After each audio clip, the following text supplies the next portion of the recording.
ও তো সারাদিন জান্নাত দেখতে থাকতো আর শুধু ভাবতে থাকতো যে মরবো কবে, যাব কবে।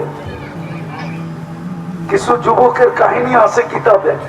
ইমাম কর্তুবী লেখছেন, যুবক সারা রাত্র নামাজ পড়ে সারাদিন রোজা রাখে। ঘরালারা বুঝেইছে এত করিস না, পাগল হয়ে যাবি। তা একদিন সকালে রাস্তা দিয়া ছুটতেছে, ঘরের দিকে বাহির হয়ে ছুটতেছে আর বলতেছে, আইনা আইনা।